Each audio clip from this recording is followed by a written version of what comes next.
Hello students, स्वागत है आप सभी का एक बार फिर से हमारे इस ऑफिशियल यूट्यूब चैनल में जिसका नाम है एसोल सॉल्यूशन। मैं चंदन कुमार हाजिर हूं आप सभी के सामने अपनी एक और नई वीडियो के साथ। सो गाइस, आज की इस नई वीडियो में हम बात करेंगे उन सभी स्टूडेंट्स के लिए जो मास्टर ऑफ पॉलिटिकल साइंस के स्टूडेंट्स हैं और उन सभी के पास में MPS 002 का सब्जेक्ट है और उन सभी का 29 अगस्त को एग्जाम है। या फिर फॉर फर्दर जो भी स्टूडेंट्स लाभ के लिए इस वीडियो को देख रहे हैं, आज की नई वीडियो उन सभी स्टूडेंट्स के लिए मोस्ट इंपॉर्टेंट रहेगी। आज हम डिस्कस करेंगे अंतर्राष्ट्रीय स्तर पर आतंकवाद क्या है।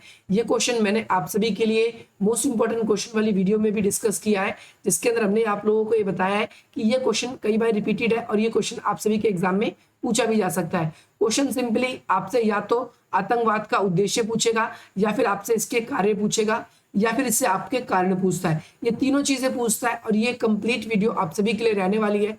इसके अंदर हम डीप से बात करेंगे। सबसे पहले हम ये जानेंगे अंतर्राष्ट्रीय आतंकवाद है क्या, क्योंकि कोई भी क्वेश्चन करने से पहले आप सभी को उसका परिचय लिखना होगा, उसका इंट्रो या उसकी भूमिका बनानी होगी।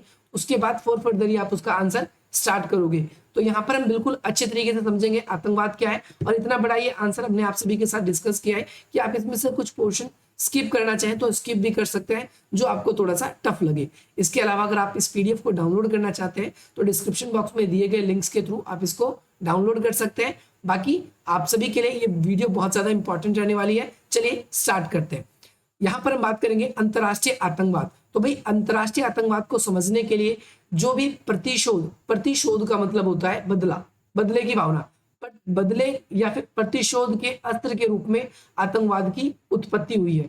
क्योंकि बहुत से लोगों के मन मस्तिष्क में क्या होता है कि किसी चीज को लेकर कोई बदले की भावना होती है और वो बदले की भावना हो सकती है किसी देश से हो सकता है पर्टिकुलर किसी समाज से हो सकता है पर्टिकुलर किसी व्यक्ति से हो। तो अपने प्रतिशोध की भावना जो है वो अपने जब अस्त्रों के साथ में, अपने हथियारों के साथ में जब दुनिया के सामने वो यूज करते हैं, अपनी बातों को रखने की कोशिश करते हैं, तो उसे ही आतंकवाद को कहते हैं। अब आप बोलोगे ये समझ नहीं आया, कोई बात नहीं, बिल्कुल इसके आसान तरीके से हम समझेंगे।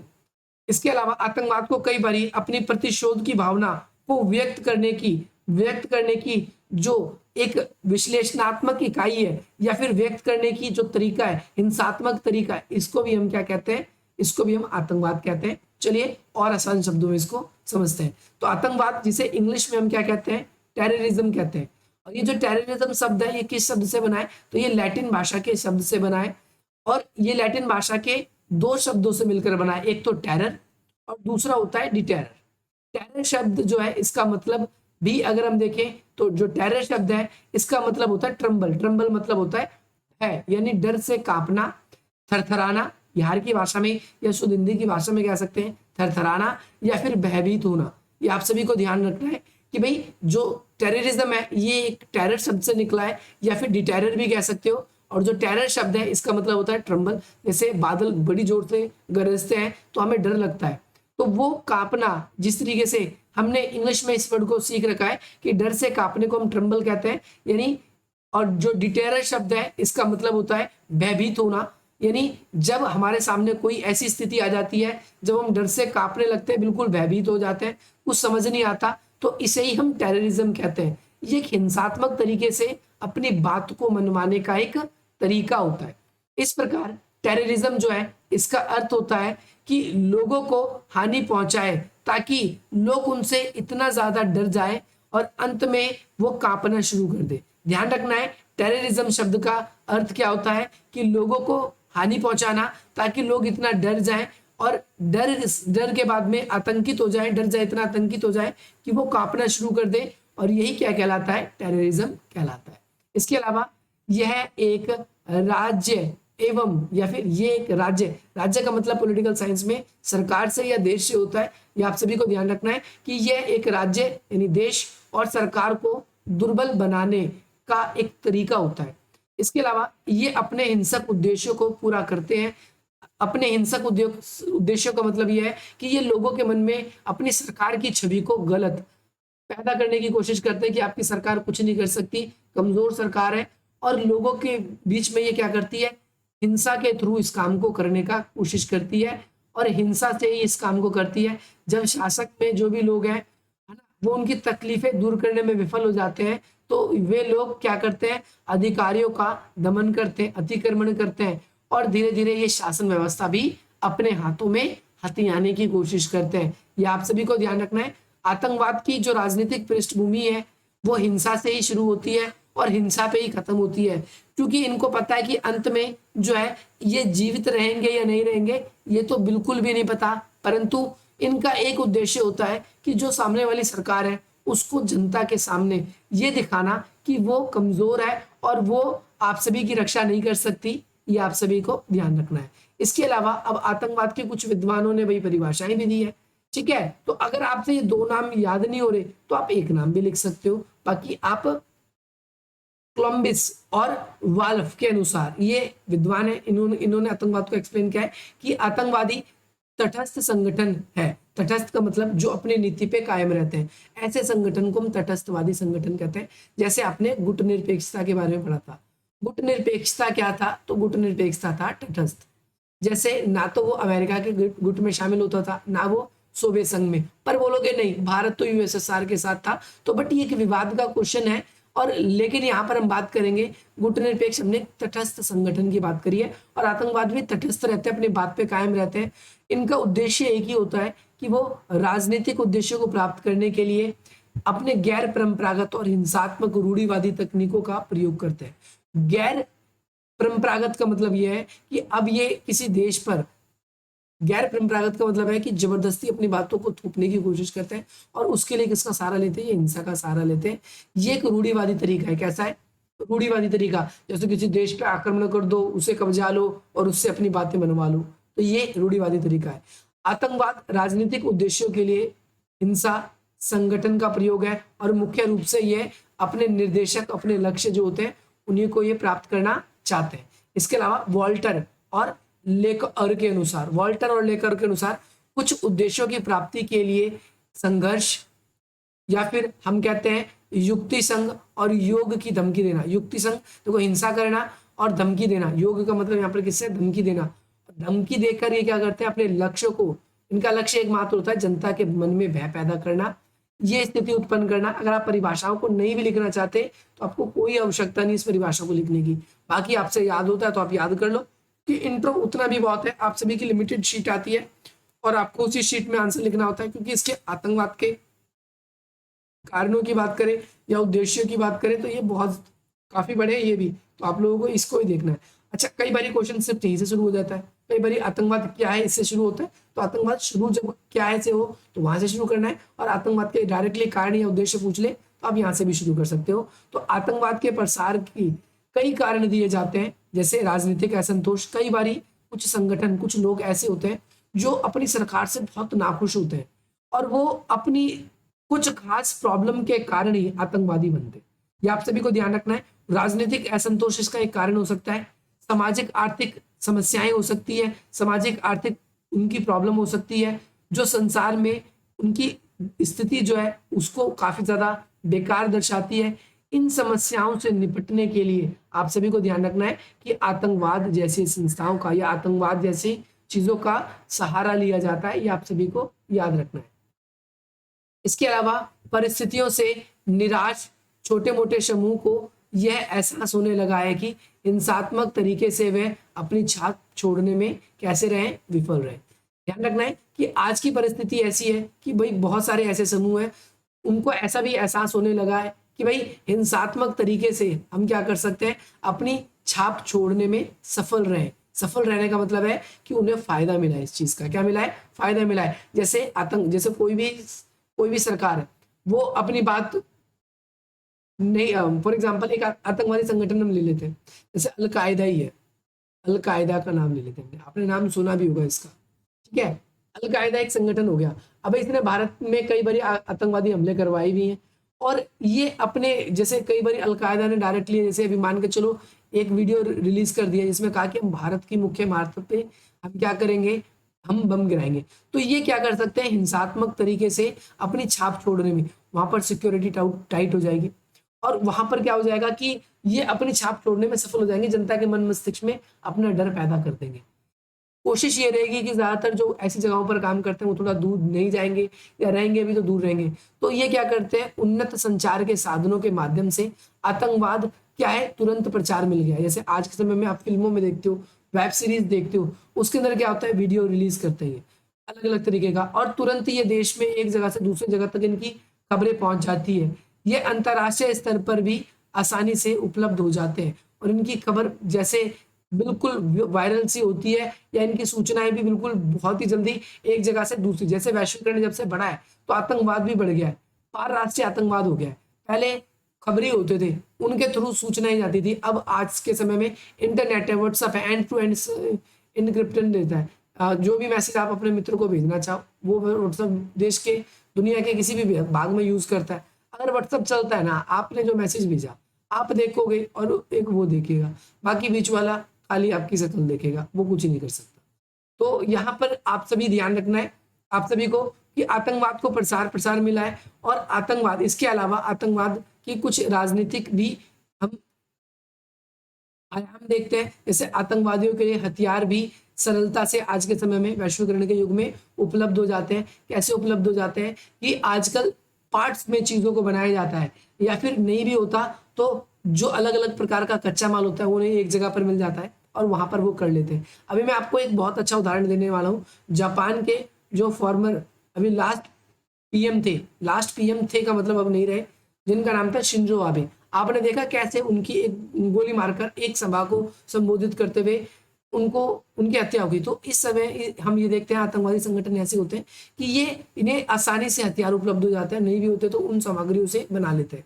शिंजो आबे को जो गोली मारी गई थी, तो उसके अंदर हमने देखा कि उस हैंड मेडेड गन थी, उसको बनाया गया था और मारने वाला नेवी का अधिकारी था। तो आप सभी को ध्यान रखना है कि ये जो आतंकवाद है, इसको काफ़ी ज़्यादा वैश्वीकरण की वजह से क्या है, बढ़ावा मिला है, ये ध्यान रखना है। तो आतंकवाद जो है, अंतर्राष्ट्रीय आतंकवाद सफल इसीलिए रहा है क्योंकि अंतर्राष्ट्रीय समुदाय इस समय इस बात पर जो है सर्वसहमत नहीं है। जैसे बहुत सारे देश जैसे जैसे जो है चीन, जैसे अमेरिका, मैं आपको बता दूं, ये कुछ देश ऐसे हैं। भारत कई बार ही अंतर्राष्ट्रीय स्तर पर पाकिस्तान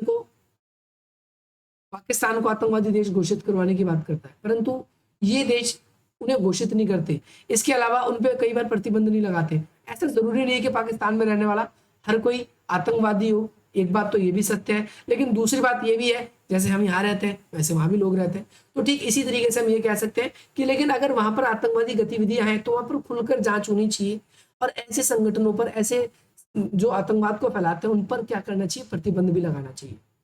इसके अलावा मीडिया, जैसे 26/11 के हमले की बात करें, जो भाई आप सभी को पता है ताज होटल पे हुआ था, इसकी बहुत सारी मूवीज या वेब सीरीज भी बनी है। आतंकवादियों को सारी खबरें तुरंत व्यापक प्रसारण कर देती है, लाइव देख रहे थे कहाँ से कमांडो आ रहे हैं, कहाँ से जा रहे हैं, और हमारी मीडिया जो है थोड़ी सी टीआरपी के कारण मूर्ख बन जाती है ऐसे समय में। दूसरी बात, विश्व की जो सहनशीलता है, यानी विश्व की जो सहनशीलता है अथवा सहानुभूति है, सहानुभूतियों ने आतंकवाद को अपने राजनीतिक उद्देश्यों को पूरा करने में धार्मिक प्रतीक और वैचारिक अथवा शताब्दी का प्रयोग करने की इजाजत दे दी है। अब जैसे फॉर एग्जाम्पल बहुत सारे अब अंतर्राष्ट्रीय स्तर पर मानवाधिकार के संगठन है, मानवाधिकार के संगठन, वो कई बार क्या करते हैं, आतंकवादियों के मानवाधिकारों की बात करते हैं। कोई आतंकवादी पकड़ा जाता है तो उस आतंकवादी के साथ अच्छा ट्रीट होना चाहिए, उसके साथ टॉर्चर नहीं होना चाहिए। पता है कि वो है, लेकिन वो दोषी सिद्ध नहीं हुआ, था वही व्यक्ति लेकिन सिद्ध नहीं हुआ, तो उसकी वजह से उसको बहुत अच्छा ट्रीटमेंट दिया जाता है, उसको बिल्कुल बहुत अच्छे तरीके से वहां पर उसको रखा जाता है ताकि वो बीमार ना पड़ जाए, क्योंकि वो अच्छी तरीके से हमें सूचनाएं दे सकता है, परंतु लास्ट में कुछ नहीं देता वो। कई राज्यों इन आतंकवादियों को सहन करते हैं, उन्हें सहा भी देते हैं, और उनके जैसे फॉर एग्जांपल भारत के अंदर बात करें, जम्मू एंड कश्मीर की कर लेते हैं, ज़्यादा दूर की क्यों, वहाँ पर आतंकवाद की घटना आप आए दिन न्यूज़ में सुनते होंगे, और वहाँ पर उनके कार्यों को वीरता की तरह सम्मान देते हैं। हमको पता है हमारी आर्मी को कि वहाँ पर आतंकवादी, पर वहाँ के जो स्थानीय लोग होते हैं वही उनको शहा देते हैं। तो ये भी एक कारण हो सकता है।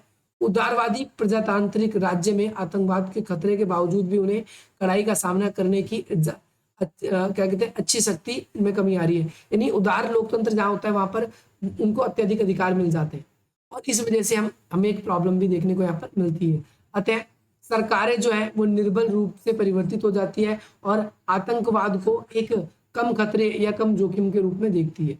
अब भाई आतंकवाद के पक्ष भी याद रखना है, ये भी आप सभी के लिए इंपॉर्टेंट है। तो आतंकवाद के 3 पक्ष हैं, कुछ पक्ष हैं, 3 पक्ष पहले यहाँ डिस्कस करें, और भी कुछ पॉइंट है उसको हम अलग से आतंकवाद के बारे में डिस्कस करेंगे। एक आतंकवादी का आतंक के लक्ष्यों का, और ध्यान रखना है सर्वसाधारण की वजह से, सर्वसाधारण की वजह से आपको एक पॉइंट ये भी ध्यान रखना है। अभी मैं यहाँ पर इन पॉइंट्स को एक्सप्लेन करता हूँ। फर्स्ट पॉइंट है जो कि जो एक के लिए आतंकवादी वह दूसरों के लिए एक सैनिक स्वतंत्रता सेनानी हो सकता है। एक कैसा हो सकता है? स्वतंत्रता सेनानी। फॉर एग्जाम्पल के तौर पे जैसे हम देखते हैं पीओके के अंदर बहुत सारे जो है उसको माइंड वॉश कर दिया जाता है। पाकिस्तान के अंदर जो पीओके है, लोगों का माइंड वॉश कर दिया जाता है, वहां से लोगों को उठाया जाता है और लोगों को मन में मस्तिष्क में डाला जाता है कि हमारे पाकिस्तान में होना चाहिए, क्योंकि जनसंख्या के हिसाब से मुस्लिम ज्यादा रहते हैं। ऐसा नहीं है, क्योंकि आप सभी को पता है कि जो जम्मू कश्मीर के राजा थे, अंग्रेजों ने सभी को एक समान अधिकार दिए थे कि भाई आप जितनी भी देसी रियासत हो आप अलग भी रह सकते हो, परंतु जम्मू कश्मीर के जो राजा थे उन्होंने भारतीय संघ में विलय किया। तो भाई भारतीय संघ में आप आ तो सकते हो, लेकिन आप सभी को पता है भारत के संविधान क्या कहता है? कहता है कि भाई आप आ तो अपनी मर्जी से सकते हो, लेकिन जाओगे हमारी मर्जी से। क्यों? क्योंकि हमारी संसद ही किसी राज्य को अलग कर सकती है, किसी देश को, किसी की सीमा को घटा सकती है, बढ़ा सकती है, और ये बिल्कुल होना संभव नहीं है। अगर एक राज्य ने अगर एक राज्य को देश से अलग कर दिया, तो यहाँ पर बहुत से राज्य ऐसे हैं जो कि देश से अलग होने की मांग करने लगेंगे, और ऐसा हम कर भी नहीं सकते। ये आप सभी को ध्यान रखना है। ऐसे वाक्य आतंकवाद को स्वीकार किए जाते हैं कि आप अपने देश के लिए कर रहे हो, आप लोगों को बहुत कुछ मिलेगा, जो भी फलाना निकाना आप देखते हो बहुत सारी वेब सीरीज वगैरह पे भी, और वैसे भी आप लोग टीवी वगैरह पे भी सुनते रहते हो कि उन्हें जिहाद मिलेगी, ये होगा वो होगा, बहुत सारी चीजें बताई जाती है। बट आप लोग मन में ऐसा नहीं है कि किसी एक पर्टिकुलर कॉम को लेकर अपने मन में ये अपनी धारणाएं बना ले, ऐसा नहीं है, बिल्कुल भी नहीं है। बहुत से लोग हिंदुओं में भी होते हैं आतंकवादी, और जो मुस्लिमों में भी होते हैं। अलग अलग धर्म, आतंकवाद का कोई धर्म नहीं होता। पहली बात तो अपने मन में, इस मस्तिष्क में अगर आपकी बात ये चलती है तो ये निकाल दे, बस आतंकवाद आतंकवाद होता है। बस वो उसका माइंड पूरी तरीके से ऐसे वॉश कर दिया जाता है कि वो पूरी तरीके से क्या करता है, सिर्फ अपने उद्देश्य पे उसका लक्ष्य निर्धारण रहता है। अपने कार्य को गलत नहीं क्या मानते वो, उनका मानना है कि वो एक वैध योद्धा के रूप में, वो कहते हैं कि वो एक सैनिक के रूप में, और उनका लक्ष्य यह है कि वो अपने लक्ष्य को पा सकें। उनका विश्वास ये है कि जनसाधारण में जब तक वो आतंक नहीं फैलाएंगे, जब तक उनका उद्देश्य पूरा नहीं होगा। आतंकवाद के शिकार आतंकवादी गतिविधियों को आपराधिक गतिविधियां मानते हैं। ठीक है, ये जैसे शिकार को हम एक शौक मानते हैं, वैसे आतंकवाद को वो एक नॉर्मल सी आपराधिक गतिविधि मानते हैं। अरे कुछ नहीं होगा, कुछ नहीं। इस तरीके से इनके लिए मानवीय जीवन की कोई कीमत नहीं होती। आतंकवादियों के लिए जनसाधारण दृष्टि में ये कैसे होते हैं? अस्थिर होते हैं। आतंकवादी अपनी जोखिम भरी गतिविधियों से जनता के दिमाग में अपनी छाप छोड़ने का प्रयत्न करते हैं, और जनमत अपनी तरफ करने की कोशिश करते हैं कि हमारी बात मानो, डर से शासन करवाते हैं, नहीं तो हम क्या कर देंगे, हम ऐसा कर देंगे, हम वैसा कर देंगे, करते का चुना है, जो भी चीज आप कह सकते हो। ठीक है, तो यहाँ पर आतंकवादियों की बात करें तो आतंकवाद की सहानुभूति प्राप्त होती है, और ये मनोवैज्ञानिक युद्ध की बात होती है। देखो यहाँ पर एक छोटा सा मैं कोट मारना चाहूंगा आप सभी को।